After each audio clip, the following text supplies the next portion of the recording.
So this, apparently there's a sign under there and it says it was launched in 1929 and it was motor powered.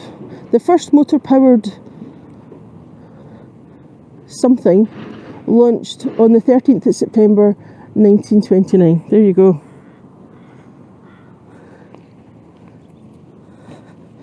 Now we're just going to head up and have a look at the church.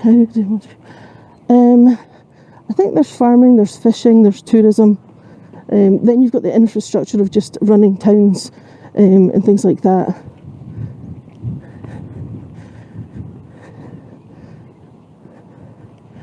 It's a beautiful ruin.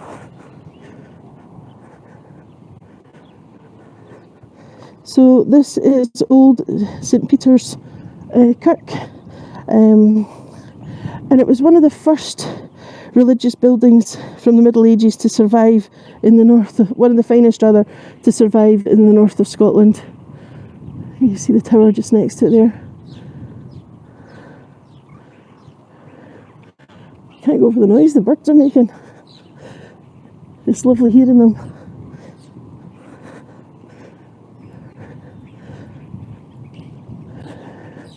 So here we go. I'll let you see the sign. Morning. Morning. Lovely old church inside. Lovely old church. I'm going to go in and have a look, thank you.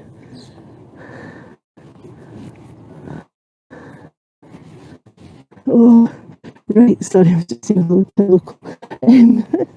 Oh, sorry. Hi. Alright. What I'm going to do is I'm going to take us right to the back so that we can get a view from a distance so that it'll all fit in. And I'm also going to put you down for a second so I can have a drink of water. Oh, right.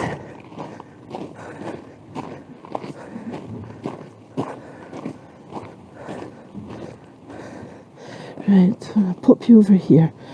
Right, just bear with me a second. Okay. Right.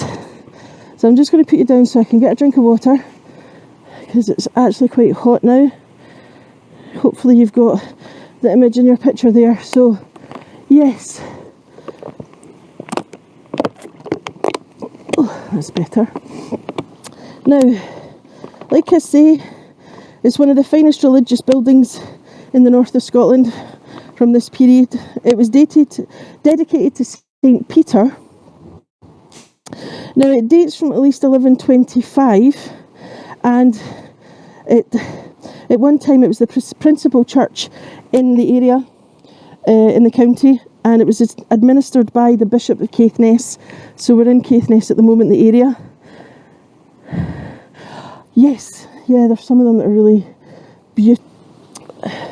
Now, it became a scheduled monument in 1929, so it has a certain amount of protection. There we go, that's quite nice, I think. It's difficult because of the sun. Yeah. Now, it was in disuse by 1832 when a replacement church was actually built. And that was St. Peter's and St. Andrew's. So we saw the replacement, that's where we started. Right. It's amazing. I just love the fact you can still see what the windows would have looked like, you know.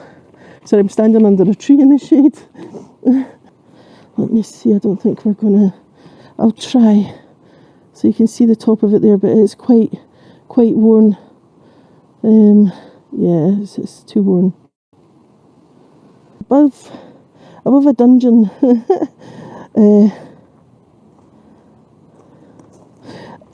basically the steeple and the church, the clock was put on. The roofless structure, as you see today, was built with a more modern one, but we can read this one. Sacred to the memory of Elizabeth, daughter of Robert and Elizabeth Turnbull, who departed this life May 31st, 1846, age 19. So she didn't really get to live that long. Now, if you look over here, you can see where things have changed. They've blocked things up.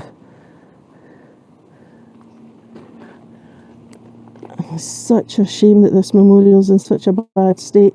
But a lot of the time, see when you see the ironwork like this, at the time when they put it in, they think it's a great idea when they do the restoration, but what they didn't realise was once that metal expands, so thing, you know, you can go back and, oh, I wouldn't do that again, but at the time you think you're doing a really great, you know, thing to save the building.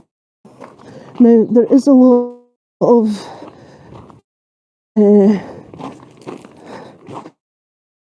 over, so you can see quite a bit of the inside there. So quite a simple but beautiful building. Right, let's see if I can get you back out without knocking the gimbal. Right, here we go. Squeeze! There we are. Yeah, it's a beautiful, and I mean, I suppose the good thing is because it's just asked my hubby, his family moved here because his mum and sister lived here. Oh, okay. You know, if the fishing isn't good, you're not going to make an income. You know, there's all sorts of things going against you in some parts of Scotland, just because of the terrain and things and the weather. So I'm going to let you take some screenshots of these wee signs. Okay, so it's just giving you information so that you've got something. If you want to look at it later, you can. There. Okay, and then there's one more I want to just let you go. Here. There you go. Annual membership, £10. That's fantastic. Right, now I'm going to take us out and we're going to finish at the harbour. I think we're overrunning, but as long as you can all stay with me. The longer I'm on Heygo, the more I overrun. I don't understand. You get carried away showing people things and you just want to show them more. But anyway, right, so we're just going to head to the harbour just so you can see the sea. Does anybody will know what that is? It looks like a succulent-y type thing.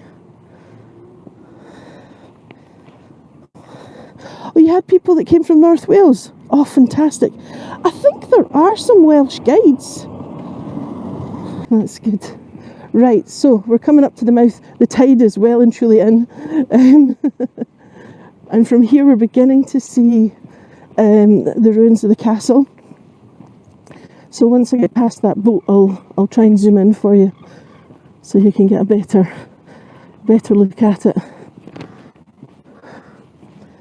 It's such a beautiful day.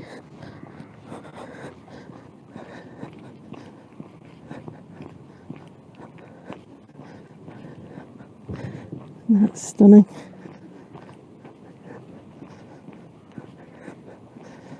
Right, that's the boat I used as the cover picture for the tour. I'm pretty sure it was this one I took a picture of.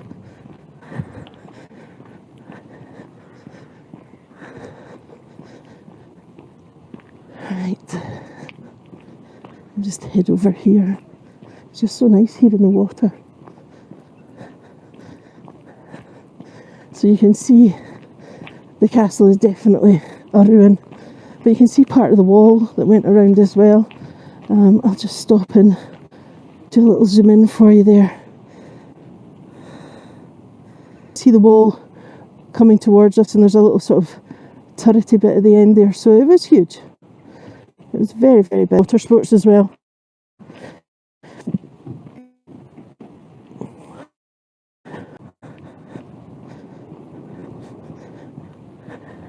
Begin to hear the waves. Oh, thank you, Joanne. Thank you, everyone that's tipping. I really do appreciate it. Oh, look at the birds. Let me see if I can... I don't know if you can... To get closer to the castle, yeah, you can go around the other side. Hold on, I'm just trying to get these. I don't know if that's any good. Oh, thanks. Thank you. Right, I'm going to zoom out